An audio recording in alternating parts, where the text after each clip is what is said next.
Tell us about your role as a director of the board. The role of the board is to represent the shareholder interest and also the interest of all the stakeholders.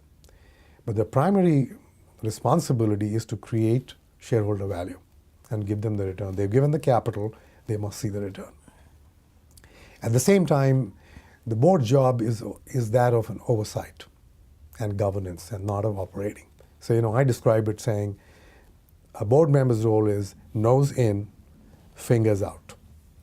Meaning you're nosy about, what's going on, why is it going on, why is it not happening, how are you taking care of risk? So you ask all those questions. You create processes, disciplines, so that you get internal feedback, you get external feedback, and you get expert feedback on the key issues that you lay out as a board.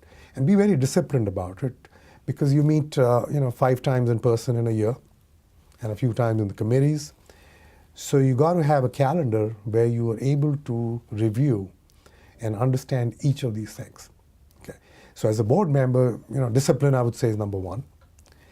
2 is creating the right kind of charters for the committees, allowing everyone to speak, engaging not just with the CEO, but the leadership team. Okay. Understanding what the investors are saying, because that's the external feedback.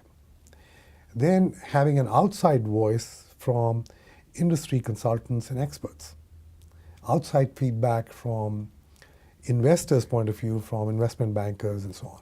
So that you get a holistic view of how your company is doing. Because otherwise you can just be, how much profit you made, how much dividend you can give, and what's the stock price.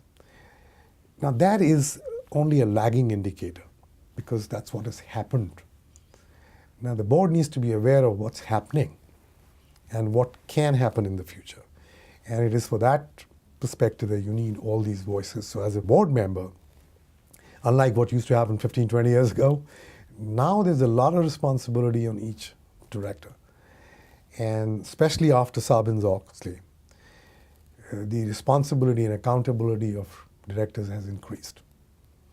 So we challenge management and we make changes when they are necessary.